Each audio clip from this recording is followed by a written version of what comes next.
ਵਾਹਿਗੁਰੂ ਜੀ ਕਾ ਖਾਲਸਾ ਵਾਹਿਗੁਰੂ ਜੀ ਕੀ ਫਤਿਹ। ਅੱਜ ਅਸੀਂ ਡਿਸਕਸ ਕਰਾਂਗੇ ਇਸ ਚੈਨਲ ਦੇ ਉੱਪਰ ਮਨ ਦੇ ਬਾਰੇ ਕਿ ਮਨ ਹੈ ਕੀ। ਕਿਉਂਕਿ ਗੁਰਬਾਣੀ ਗੁਰੂ ਜੀ ਸਾਨੂੰ ਉਪਦੇਸ਼ ਕਰਦੇ ਨੇ, ਜੋ ਵੀ ਉਪਦੇਸ਼ ਕਰਦੇ ਨੇ ਉਹ ਸਾਡੇ ਮਨ ਦੇ ਲਈ ਹੈ, ਤਨ ਦੇ ਲਈ ਨਹੀਂ ਹੈ। ਕਿਉਂਕਿ ਤਨ ਨੇ ਤੇ ਇੱਥੇ ਹੀ ਨਸ਼ਟ ਹੋ ਜਾਣਾ ਹੈ, ਤਨ ਨੇ ਛਿਜ ਜਾਣਾ ਹੈ। ਕਿਉਂਕਿ ਤਨ ਜਿਹੜਾ ਹੈ ਉਹ ਕਾਲ ਦੇ ਅਧੀਨ ਹੈ, ਕਾਲ ਦੇ ਵੱਸ ਹੈ ਤੇ ਕਾਲ ਸਮੇਂ ਦੇ ਵੱਸ ਹੈ। ਤੇ ਸਮੇਂ ਸਮੇਂ ਅਨੁਸਾਰ ਜਿਹੜਾ ਤਨ ਹੈ ਉਹ ਨਸ਼ਟ ਹੋ ਜਾਂਦਾ ਹੈ ਤੇ ਅੱਗੇ ਕਿਸ ਨੇ ਜਾਣਾ ਹੈ? ਮਨ ਨੇ। ਇਸ ਕਰਕੇ ਲੇਖਾ ਕਿਸ ਦਾ ਹੋਣਾ ਹੈ? ਮਨ ਦਾ ਹੋਣਾ ਹੈ। ਆਪਾਂ ਅਮੂਮਨ ਦੇਖਦੇ ਹੀ ਹਾਂ ਕਿ ਕੋਈ ਸਰੀਰ ਬਚਪਨ ਵੇਲੇ ਹੀ ਅਕਾਲ ਚਲਾਣਾ ਕਰ ਜਾਂਦਾ ਹੈ, ਕੋਈ ਸਰੀਰ ਜਵਾਨੀ ਵੇਲੇ, ਤੇ ਬਾਕੀ ਜਿਹੜੇ ਬਚ ਗਏ ਸਰੀਰ ਬੁਢਾਪੇ ਵੇਲੇ ਤੇ ਉਹਨਾਂ ਨੇ ਜਾਣਾ ਹੀ ਜਾਣਾ ਹੈ। ਇਸ ਕਰਕੇ ਗੁਰਬਾਣੀ ਗੁਰੂ ਜੀ ਸਾਡੇ ਮਨ ਨੂੰ ਉਪਦੇਸ਼ ਕਰਦੀ ਹੈ। ਤੇ ਭਗਤੀ ਦੇ ਮਾਰਗ ਤੇ ਚੱਲਣ ਦੇ ਲਈ ਸਾਨੂੰ ਸਭ ਤੋਂ ਪਹਿਲਾਂ ਆਪਣੇ ਮਨ ਦੀ ਖੋਜ ਕਰਨੀ ਹੈ ਕਿ ਮਨ ਹੈ ਕੀ ਹੈ। ਆਮ ਤੌਰ ਤੇ ਅਸੀਂ ਦੇਖਦੇ ਹਾਂ ਜਾਂ ਸੁਣਦੇ ਹਾਂ ਤੇ ਲੋਕੀ ਕਹਿ ਦਿੰਦੇ ਆ ਕਿ ਜਿਹੜੇ ਅੰਦਰ ਵਿਚਾਰ ਚੱਲ ਰਹੇ ਨੇ ਇਹ ਵਿਚਾਰ ਹੀ ਮਨ ਹੈ। ਤੇ ਜਦੋਂ ਤੱਕ ਅਸੀਂ ਇਸ ਅੰਦਰ ਚੱਲਦੇ ਹੋਏ ਵਿਚਾਰਾਂ ਨੂੰ ਨਹੀਂ ਮਾਰਾਂਗੇ, ਅਸੀਂ ਪ੍ਰਭੂ ਮਿਲਾਪ ਵਾਲੇ ਮਾਰਗ ਤੇ ਨਹੀਂ ਚੱਲ ਸਕਦੇ। ਲੇਕਿਨ ਪਿਆਰਿਓ, ਵਿਚਾਰਾਂ ਨੂੰ ਮਾਰਿਆ ਨਹੀਂ ਜਾ ਸਕਦਾ। ਜੇਕਰ ਵਿਚਾਰ ਹੀ ਮਰ ਜਾਣਗੇ ਤੇ ਜਿਹੜਾ ਸਾਡਾ ਸਰੀਰ ਹੈ ਉਹ ਕੋਮਾ ਅਵਸਥਾ ਦੇ ਵਿੱਚ ਚਲੇ ਜਾਏਗਾ। ਜਦੋਂ ਕੋਮਾ ਅਵਸਥਾ ਦੇ ਵਿੱਚ ਚਲਾ ਗਿਆ ਸਰੀਰ, ਜਦੋਂ ਕੋਈ ਵਿਚਾਰ ਹੀ ਨਾ ਰਹੇ ਤੇ ਅਸੀਂ ਪ੍ਰਭੂ ਦੀ ਭਗਤੀ ਕਿਵੇਂ ਕਰ ਪਾਵਾਂਗੇ? ਤੇ ਵਿਚਾਰ ਕਦੇ ਮਰਦੇ ਨਹੀਂ ਹੈ।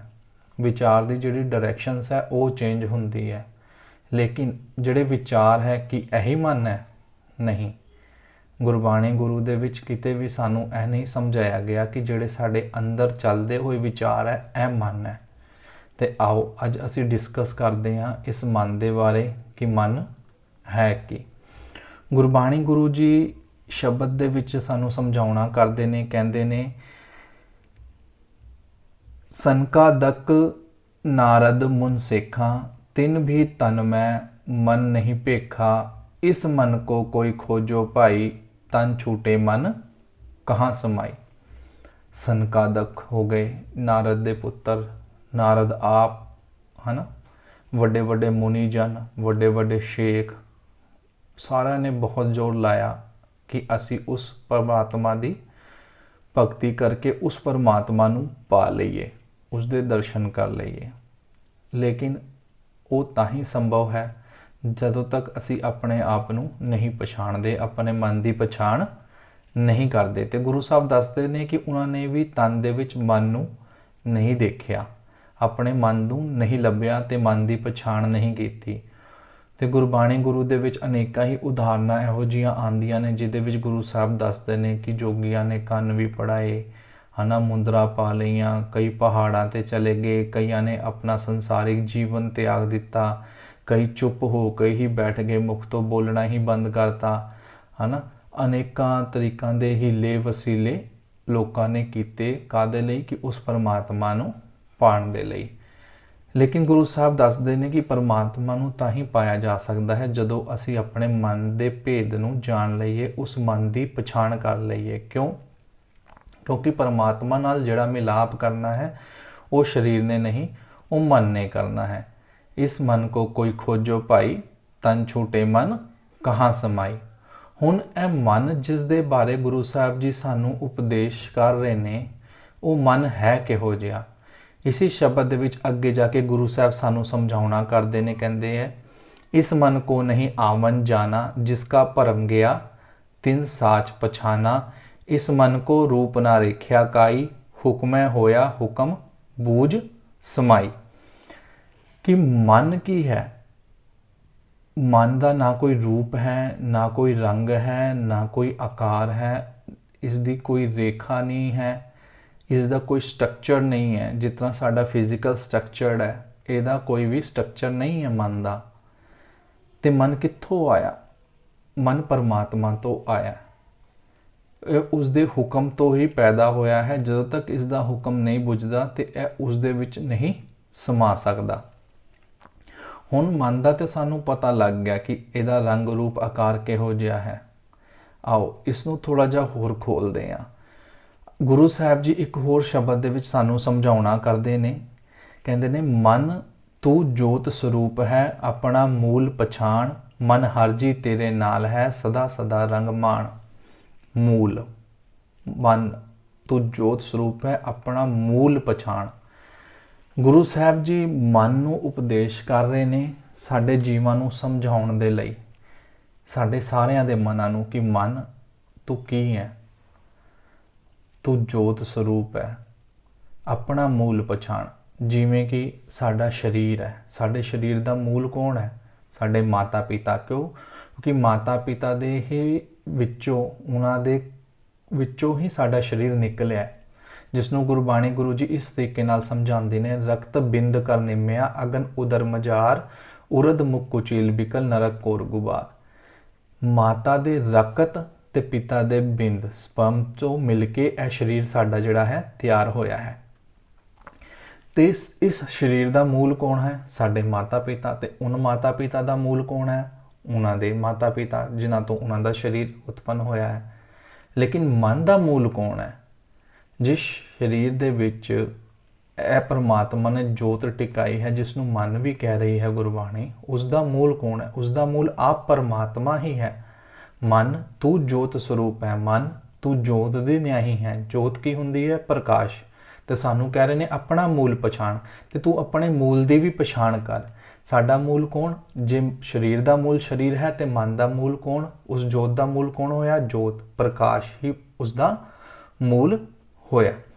ਤੇ ਗੁਰੂ ਸਾਹਿਬ ਕਹਿੰਦੇ ਮਨ ਹਰ ਜੀ ਤੇਰੇ ਨਾਲ ਹੈ ਗੁਰਮਤੀ ਰੰਗ ਮਾਣ। ਤੇ ਹਰ ਜੀ ਕੌਣ? ਪਰਮਾਤਮਾ, ਉਹ ਪ੍ਰਕਾਸ਼ ਰੂਪ ਪਰਮਾਤਮਾ ਸਦਾ ਤੇਰੇ ਨਾਲ ਹੈ।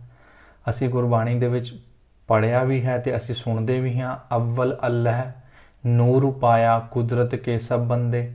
ਅਵਲ ਸਭ ਤੋਂ ਪਹਿਲਾਂ ਕੌਣ ਹੈ? ਅੱਲਾ ਆਪ ਹੈ। ਤੇ ਉਸਨੇ ਕੀ ਪੈਦਾ ਕੀਤਾ? ਨੂਰ। ਤੇ ਨੂਰ ਤੋਂ ਕੌਣ ਪੈਦਾ ਹੋਏ? ਅਸੀਂ। ਅਵਲ ਅੱਲਾਹ ਨੂਰ ਉਪਾਇਆ ਕੁਦਰਤ ਕੇ ਸਭ ਬੰਦੇ, ਜਿਸ ਨੂੰ ਅਸੀਂ ਆਸਾ ਦੀ ਵਾਰ ਦੇ ਵਿੱਚ ਇੰਜ ਵੀ ਪੜ੍ਹਦੇ ਹਾਂ, ਆਪੀ ਨੇ ਆਪ ਸਾਜਿਓ ਆਪੀ ਨੇ ਰਚਿਓ ਨਾਓ, ਦੁਈ ਕੁਦਰਤ ਸਾਜੀ ਹੈ ਕਰ ਆਸਣ ਡਿਠੋ ਚਾਓ। ਸਭ ਤੋਂ ਪਹਿਲਾਂ ਉਹ ਆਪ, ਅੱਲਾ ਆਪ ਹੈ। ਉਸ ਦੇ ਬਾਅਦ ਉਸਨੇ ਨੂਰ, ਪ੍ਰਕਾਸ਼ ਪੈਦਾ ਕੀਤਾ, ਨਾਮ ਪੈਦਾ ਕੀਤਾ। ਤੇ ਉਸ ਨਾਮ ਤੋਂ ਹੀ ਅਸੀਂ ਸਾਰੇ ਉਪਜੇ ਹਾਂ। ਨਾਮ ਕੇ ਧਾਰੇ ਸਗਲੇ ਜੰਤ। ਤੇ ਉਸ ਪ੍ਰਕਾਸ਼ ਨੂੰ, ਉਸ ਜੋਤ ਨੂੰ ਨਾਮ ਵੀ ਕਿਹਾ ਗਿਆ ਹੈ। ਤੇ ਸਾਡਾ ਮਨ ਕੀ ਹੈ? ਜੋਤ ਦੇ ਨਿਆਹੀ, ਪ੍ਰਕਾਸ਼ ਦੇ ਨਿਆਹੀ। ਗੁਰੂ ਸਾਹਿਬ ਅੱਗੇ ਸਮਝਾਉਣਾ ਕਰਦੇ ਨੇ, ਮੂਲ ਪਛਾਣੇ ਤਾਂ ਸਹੁ ਜਾਣੇ ਮਰਨ ਜੀਵਨ ਕੀ ਸੋਝੀ ਹੋਈ। ਉਸ ਮੂਲ ਨੂੰ, ਉਸ ਜੋਤ ਨੂੰ, ਪ੍ਰਕਾਸ਼ ਨੂੰ ਜਦੋਂ ਤੱਕ ਅਸੀਂ ਨਹੀਂ ਪਛਾਣਦੇ, ਅਸੀਂ ਮਰਨ ਤੇ ਜੀਵਨ ਦੇ ਗੇੜ ਦੇ ਵਿੱਚ ਪਏ ਰਵਾਂਗੇ। ਲੇਕਿਨ ਜੇਕਰ ਅਸੀਂ ਪਛਾਣ ਲੈਂਦੇ ਹਾਂ ਤੇ ਸਾਨੂੰ ਮਰਨ ਦੇ ਤੇ ਜੀਵਨ ਦੀ ਸੋਝੀ ਹੋ ਆਉਂਦੀ ਹੈ ਕਿ ਅਸੀਂ ਕਿੱਥੋਂ ਉਪਜੇ ਹਾਂ ਤੇ ਅਸੀਂ ਕਿਹਦੇ ਵਿੱਚ ਸਮਾਉਣਾ ਹੈ। ਗੁਰ ਪ੍ਰਸਾਦੀ ਏਕੋ ਜਾਣੇ ਤਾਂ ਦੂਜਾ ਭਾਉ ਨਾ ਹੋਈ। ਹੁਣ ਇੱਥੇ ਗੁਰੂ ਸਾਹਿਬ ਜੀ ਗੱਲ ਕਰਦੇ ਨੇ ਗੁਰ ਪ੍ਰਸਾਦ ਦੀ। ਗੁਰ ਕੌਣ ਹੈ? ਵਿਧੀ, ਤਰੀਕਾ, ਜੁਗਤ। ਜੇ ਉਹ ਪ੍ਰਸਾਦ ਸਾਨੂੰ ਪ੍ਰਮਾਤਮਾ ਕੋਲੋਂ ਮਿਲ ਜਾਂਦਾ ਹੈ ਤੇ ਅਸੀਂ ਉਸ ਇੱਕ ਨੂੰ ਜਾਣ ਜਾਵਾਂਗੇ ਤਾਂ ਸਾਡੇ ਅੰਦਰ ਦੂਜਾ ਭਾਵ ਨਹੀਂ ਆਏਗਾ, ਭਰਮ ਖਤਮ ਹੋ ਜਾਏਗਾ। ਇਹ ਅਸੀਂ ਨੈਕਸਟ ਸੈਸ਼ਨ ਦੇ ਵਿੱਚ ਡਿਸਕਸ ਕਰਾਂਗੇ ਕਿ ਭਰਮ ਕੀ ਹੈ। ਹੁਣ ਸਾਨੂੰ ਇਤਨਾ ਤਾਂ ਪਤਾ ਲੱਗ ਗਿਆ ਕਿ ਮਨ ਕੀ ਹੈ। ਮਨ ਜੋਤ ਦੇ ਨਿਆਈ ਹੈ ਔਰ ਉਸ ਮਨ ਨੂੰ ਅਸੀਂ ਇਸ ਸਰੀਰ ਦੇ ਵਿੱਚ ਖੋਜਣਾ ਹੈ ਕਿ ਸਰੀਰ ਦੇ ਵਿੱਚ ਮਨ ਕੀ ਹੈ। ਕਿਉਂਕਿ ਸਾਡੇ ਅੰਦਰ ਜਿਹੜੇ ਵਿਚਾਰ ਚੱਲਦੇ ਆ, ਉਹਨਾਂ ਦਾ ਸਰੋਤ, ਉਹਨਾਂ ਦਾ ਰੂਟ ਕੀ ਹੈ? ਉਹ ਵਿਚਾਰ ਅੰਦਰ ਬਣਨੇ ਕਿੱਥੋਂ ਸ਼ੁਰੂ ਹੁੰਦੇ ਆ? ਵਿਚਾਰ ਤੇ ਸਾਰਿਆਂ ਦੇ ਅੰਦਰ ਚੱਲਦੇ ਆ। ਕੁਝ ਚੰਗੇ ਵਿਚਾਰ ਹੈ, ਕੁਝ ਮਾੜੇ ਹੈ, ਕੁਝ ਤਮੋਗੁਣੀ ਵਿਚਾਰ ਹੈ, ਕੁਝ ਰਜੋਗੁਣੀ ਵਿਚਾਰ ਹੈ, ਕੁਝ ਸਤੋਗੁਣੀ ਵਿਚਾਰ ਹੈ। ਇਹ ਤੇ ਸਾਰਿਆਂ ਦੇ ਅੰਦਰ ਚੱਲ ਰਹੇ ਨੇ। ਲੇਕਿਨ ਹੈ ਤੇ ਤਿੰਨੋਂ ਮਾਇਆ, ਰਜਗੁਣ, ਤਮਗੁਣ, ਸਤਗੁਣ ਕਹੀ ਹੈ, ਇਹ ਤੇਰੀ ਸਭ ਮਾਇਆ ਹੈ ਨਾ। ਹੁਣ ਲੇਕਿਨ ਮਨ ਨੂੰ ਖੋਜਣਾ ਹੈ ਇਸ ਸਰੀਰ ਦੇ ਅੰਦਰ, ਤੇ ਉਸ ਸਰੀਰ ਦੇ ਵਿੱਚ ਮਨ ਨੂੰ ਰੱਖਿਆ ਕਿੱਥੇ ਗਿਆ ਹੈ? ਆਓ ਗੁਰੂ ਸਾਹਿਬ ਜੀ ਨੂੰ ਹੀ ਪੁੱਛਦੇ ਹਾਂ। ਗੁਰੂ ਸਾਹਿਬ ਜੀ ਸਮਝਾਉਣਾ ਕਰਦੇ ਨੇ, ਇਹ ਨੇਤਰੋ ਮੇਰਿਓ ਹਰ ਤੁਮ ਮੈਂ ਜੋਤ ਧਰੀ, ਹਰ ਬਿਨ ਅਵਰ ਨਾ ਦੇਖੋ ਕੋਈ। ਹਰ ਬਿਨ ਅਵਰ ਨਾ ਦੇਖੋ ਕੋਈ, ਨਦਰੀ ਹਰ ਨਿਹਾਲਿਆ। ਇਹ ਨੇਤਰੋ ਮੇਰਿਓ, ਗੁਰੂ ਸਾਹਿਬ ਨੇ ਸਾਨੂੰ ਪਹਿਲੇ ਮਨ ਦੀ ਬਣਤ ਦੱਸੀ ਕਿ ਮਨ ਹੈ ਕੌਣ, ਕਿੱਥੋਂ ਆਇਆ ਹੈ ਨਾ, ਮਨ ਕਿਹੋ ਜਿਹਾ ਹੈ। ਹੁਣ ਸਾਨੂੰ ਦੱਸਦਾ ਕਿ ਉਹ ਜਿਹੜਾ ਮਨ ਜੋਤ ਸਰੂਪ ਹੈ, ਉਹ ਜੋਤ ਰੱਖੀ ਕਿੱਥੇ ਹੈ। ਗੁਰੂ ਸਾਹਿਬ ਦੱਸਦੇ ਉਸ ਮਨ ਨੂੰ ਤੁਹਾਡੇ ਨੇਤਰਾਂ ਦੇ ਵਿੱਚ ਟਿਕਾਤਾ। ਇਹ ਨੇਤਰੋ ਮੇਰਿਓ ਹਰ ਤੁਮ ਮੈਂ ਜੋਤ ਧਰੀ। ਹਰ ਬਿਨ ਅਵਰ ਨਾ ਦੇਖੋ ਕੋਈ। ਉਸ ਜੋਤ ਨੂੰ ਤੇਰੀਆਂ ਅੱਖਾਂ ਦੇ ਵਿੱਚ ਰੱਖਤਾ ਤੇ ਤੂੰ ਕਰਨਾ ਕੀ ਹੈ? ਹਰੀ ਦੇ ਬਿਨਾ ਕਿਸੇ ਹੋਰ ਨੂੰ ਨਹੀਂ ਦੇਖਣਾ। ਲੇਕਿਨ ਅਸੀਂ ਇਸ ਅੱਖਾਂ ਦੇ ਵਿੱਚ ਲੱਗੀ ਹੋਈ ਜੋਤ ਦੇ ਨਹੀਂ ਸਾਰੇ ਸੰਸਾਰ ਨੂੰ ਦੇਖਦੇ ਹਾਂ, ਤੇ ਦੇਖ ਦੇਖ ਕੇ ਹੀ ਅਸੀਂ ਅੰਦਰ ਵਿਚਾਰ ਲੈਂਦੇ ਹਾਂ, ਕਿਉਂਕਿ ਜੋ ਵੀ ਅਸੀਂ ਦੇਖਦੇ ਹਾਂ ਉਹਦੀ ਇੱਕ ਪਿਕਚਰ ਸਾਡੇ ਅੰਦਰ ਬਣ ਜਾਂਦੀ ਹੈ, ਜਿਸ ਨੂੰ ਚਿੱਤਰ ਗੁਪਤ ਕਹਿੰਦੇ ਆ। ਤੇ ਉਸ ਗੁਪਤ ਚਿੱਤਰ ਦੁਆਰਾ ਜਿਵੇਂ ਹੀ ਉਹ ਗੁਪਤ ਚਿੱਤਰ ਸਾਡੇ ਅੱਖਾਂ ਦੇ ਵਿੱਚ ਦੇਖਣ ਤੋਂ ਬਣਦੇ ਆ, ਨਾਲ ਹੀ ਉਹ ਵਿਚਾਰ ਜਿਹੜੇ ਨੇ ਉਹ ਸਾਡੇ ਅੰਦਰ ਸ਼ੁਰੂ ਹੋ ਜਾਂਦੇ ਆ। ਅਸੀਂ ਵਿਚਾਰ ਲੈਣੇ ਸ਼ੁਰੂ ਕਰ ਦਿੰਦੇ ਹਾਂ, ਕੌਣ ਆਪਣਾ ਹੈ, ਕੌਣ ਪਰਾਇਆ ਹੈ। ਇਹ ਤ੍ਰੈਗੁਣੀ ਜਿਹੜੇ ਵਿਚਾਰ ਹੈ ਸਾਡੇ ਅੰਦਰ ਨਾਲ ਦੇ ਨਾਲ ਬਣਨੇ ਸ਼ੁਰੂ ਹੋ ਜਾਂਦੇ ਨੇ। ਤੇ ਗੁਰੂ ਸਾਹਿਬ ਸਮਝਾ ਰਹੇ ਨੇ ਕਿ ਉਸ ਜੋਤ ਨੂੰ ਤੇਰੀਆਂ ਅੱਖਾਂ ਦੇ ਵਿੱਚ ਰੱਖਤਾ, ਤੇ ਉਸ ਅੱਖਾਂ ਰਾਹੀਂ ਤੂੰ ਕੀ ਕਰਨਾ ਸੀਗਾ? ਉਸ ਪਰਮਾਤਮਾ ਨੂੰ ਸਦਾ ਨੇੜੇ ਦੇਖਣਾ ਸੀਗਾ। ਇਹ ਵਿਸ ਸੰਸਾਰ ਤੁਮ ਦੇਖਦੇ, ਇਹ ਹਰ ਕਾ ਰੂਪ ਹੈ, ਹਰ ਰੂਪ ਨਦਰੀ ਆਇਆ। ਇਸ ਸੰਸਾਰ ਨੂੰ ਗੁਰੂ ਸਾਹਿਬ ਨੇ ਕੀ ਦੱਸਿਆ? ਵਿਸ਼ੈਲਾ। ਕਿਉਂ? ਕਿਉਂਕਿ ਜਦੋਂ ਤੱਕ ਸਾਨੂੰ ਆਪਣੇ ਮਨ ਦਾ ਗਿਆਨ ਨਹੀਂ ਹੈ ਉਦੋਂ ਤੱਕ ਸੰਸਾਰ ਵਿਸ ਹੈ ਸਾਡੇ ਲਈ। ਲੇਕਿਨ ਜਿਵੇਂ ਮਨ ਦਾ ਗਿਆਨ ਹੋ ਗਿਆ ਪਰਮਾਤਮਾ ਦੀ ਕਿਰਪਾ ਨਾਲ, ਉਸ ਗੁਰਪ੍ਰਸਾਦ ਨਾਲ, ਉਵੇਂ ਹੀ ਸਾਡਾ ਜਿਹੜਾ ਮਨ ਹੈ, ਮਨ ਕੌਣ? ਅੱਖਾਂ ਦੇ ਵਿੱਚ ਰੱਖੀ ਹੋਈ ਜਿਹੜੀ ਜੋਤ ਹੈ, ਉਹ ਕੀ ਕਰੇਗੀ? ਪਰਮਾਤਮਾ ਨੂੰ ਦੇਖਣਾ ਸ਼ੁਰੂ ਕਰੇਗੀ। ਇਹ ਹਰ ਕਾ ਰੂਪ ਹੈ। ਇਹ ਵਿਸ ਸੰਸਾਰ ਸਾਨੂੰ ਹਰ ਕਾ ਰੂਪ ਨਜ਼ਰ ਆਏਗਾ। ਗੁਰ ਪ੍ਰਸਾਦੀ ਬੁੱਝਿਆ ਜਾਂ ਵੇਖਾ ਹਰ ਇੱਕ ਹੈ, ਹਰ ਬਿਨ ਅਵਰ ਨਾ ਕੋਈ। ਲੇਕਿਨ ਕਦੋਂ? ਜਦ ਉਹ ਗੁਰ ਦਾ ਪ੍ਰਸਾਦ, ਉਹ ਜੁਗਤੀ, ਉਹ ਵਿਧੀ, ਤਰੀਕਾ, ਫਾਰਮੂਲਾ ਸਾਨੂੰ ਪਤਾ ਲੱਗ ਜਾਏਗਾ। ਉਹ ਪ੍ਰਸਾਦ ਗੁਰ ਪ੍ਰਸਾਦ ਸਾਨੂੰ ਮਿਲੇਗਾ ਪਰਮਾਤਮਾ ਦੀ ਕਿਰਪਾ ਨਾਲ। ਫਿਰ ਅਸੀਂ ਬੁੱਝਾਂਗੇ ਕਿ ਸਾਡਾ ਮਨ ਹੈ ਕੀ ਹੈ। ਤੇ ਫਿਰ ਹੋਏਗਾ ਕਿ ਅਸੀਂ ਜਿੱਧਰ ਦੇਖਾਂਗੇ ਸਾਨੂੰ ਉਹ ਪਰਮਾਤਮਾ ਹੀ ਨਜ਼ਰ ਆਏਗਾ। ਕਿਹੜਾ ਰੂਪ? ਪਰਮਾਤਮਾ ਦਾ, ਜਿਹਦਾ ਕੋਈ ਰੂਪ ਰੰਗ ਆਕਾਰ ਨਹੀਂ ਹੈ, ਜੋ ਕੇਵਲ ਪ੍ਰਕਾਸ਼ ਰੂਪ ਹੈ। ਕਹੇ ਨਾਨਕ ਇਹ ਨੇਤਰ ਅੰਧ ਸੇ ਸਤਿਗੁਰ ਮਿਲਿਐ ਦਿਵ ਦ੍ਰਿਸ਼ਟ ਹੋਏ। ਜਦੋਂ ਤੱਕ ਸਾਨੂੰ ਆਪਣੇ ਮਨ ਦਾ ਗਿਆਨ ਨਹੀਂ ਹੋਇਆ, ਅੱਖਾਂ 'ਚ ਰੱਖੀ ਜੋਤ ਦਾ ਗਿਆਨ ਨਹੀਂ ਹੋਇਆ, ਉਦੋਂ ਤੱਕ ਸਾਡੇ ਜਿਹੜੇ ਅੱਖਾਂ ਹੈ, ਸਾਡੇ ਨੇਤਰ ਹੈ, ਉਹ ਕੀ ਹੈ? ਅੰਨੇ ਹੈ। ਲੇਕਿਨ ਜਦੋਂ ਉਹ ਗਿਆਨ ਦਾ ਅੰਜਨ ਸਾਡੇ ਅੱਖਾਂ ਦੇ ਵਿੱਚ ਪੈਂਦਾ ਹੈ ਗੁਰਪ੍ਰਸਾਦ ਦੇ ਰਾਹੀਂ, ਫਿਰ ਕੀ ਹੁੰਦਾ ਹੈ? ਸਾਡੀਆਂ ਜਿਹੜੀਆਂ ਅੱਖਾਂ ਹੈ ਇਸ ਨੂੰ ਕੀ ਮਿਲਦੀ ਹੈ? ਦਿਵ ਦ੍ਰਿਸ਼ਟ ਮਿਲਦੀ ਹੈ। ਸਾਡੀਆਂ ਅੱਖਾਂ ਦੇ ਵਿੱਚ ਰੱਖੀ ਜਿਹੜੀ ਜੋਤ ਹੈ, ਸਾਡੇ ਜਿਹੜੇ ਨੇਤਰ ਹੈ, ਉਹ ਸੰਤੋਖੇ ਜਾਂਦੇ ਆ। ਜਿਵੇਂ ਨੇਤਰ ਸੰਤੋਖੇ ਜਾਂਦੇ ਆ ਤੇ ਸਾਨੂੰ ਹਰ ਪਾਸੇ ਉਹ ਹਰੀ ਰੂਪ ਪਰਮਾਤਮਾ ਆਪ ਨਜ਼ਰ ਆਉਂਦਾ ਹੈ, ਉਹ ਸਾਨੂੰ ਦਿਸਣਾ ਸ਼ੁਰੂ ਹੋ ਜਾਂਦਾ ਹੈ।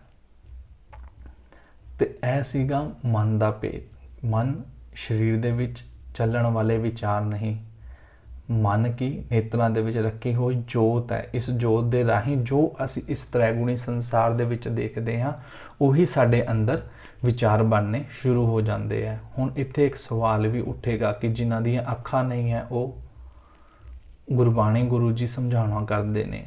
ਅੰਨੇ ਉਹ ਲੋਕ ਨਹੀਂ ਹੈ ਜਿਨ੍ਹਾਂ ਦੇ ਮੁਖ ਦੇ ਉੱਪਰ ਨੇਤਰ ਨਹੀਂ ਹੈ। ਅੰਧੇ ਉਹ ਲੋਕ ਹੈ ਜਿਹੜੇ ਨੇਤਰ ਹੁੰਦੇ ਹੋਏ ਵੀ, ਨੇਤਰਾਂ ਦੇ ਵਿੱਚ ਜੋਤ ਹੁੰਦੇ ਹੋਏ ਵੀ ਉਸ ਅਕਾਲ ਪੁਰਖ ਪਰਮਾਤਮਾ ਨੂੰ ਨਹੀਂ ਦੇਖ ਰਹੇ। ਅੰਧੇ ਸੇ ਨਾ ਆਖਿਅਨ ਜਿਨ ਮੁਖ ਲੋਇਨ ਨਾਹੇ, ਅੰਧੇ ਸੇ ਹੀ ਨਾਨਕਾ ਜੋ ਖਸਮੋ ਕੁੱਥੇ ਜਾਹੇ। ਜੇਕਰ ਆਪ ਜੀ ਦਾ ਕੋਈ ਸਵਾਲ ਹੋਵੇ ਇਸ ਤੋਂ ਰਿਲੇਟਡ, ਤੇ ਆਪ ਜੀ ਕਮੈਂਟ ਬਾਕਸ ਵਿੱਚ ਲਿਖ ਸਕਦੇ ਹੋ ਜਾਂ ਪਰਸਨਲ ਮੈਸੇਜ ਕਰਕੇ ਹੋਰ ਵੀ ਵਿਚਾਰ ਕਰ ਸਕਦੇ ਹੋ। ਇੰਨੀ ਕੁ ਵਿਚਾਰ ਕਰਦੇ ਹੋਏ ਅਨੇਕਾਂ ਪ੍ਰਕਾਰ ਦੀਆਂ ਭੁੱਲਾਂ ਚੁੱਕਾਂ ਗਲਤੀਆਂ ਹੋ ਗਈਆਂ ਹੋਣਗੀਆਂ। ਸੰਗਤ ਤੇ ਸਤਿਗੁਰ ਬਖਸ਼ਣ ਯੋਗ ਹੋ ਜੀ, ਬਖਸ਼ ਲੈਣਾ ਜੀ। ਵਾਹਿਗੁਰੂ ਜੀ ਕਾ ਖਾਲਸਾ, ਵਾਹਿਗੁਰੂ ਜੀ ਕੀ ਫਤਿਹ।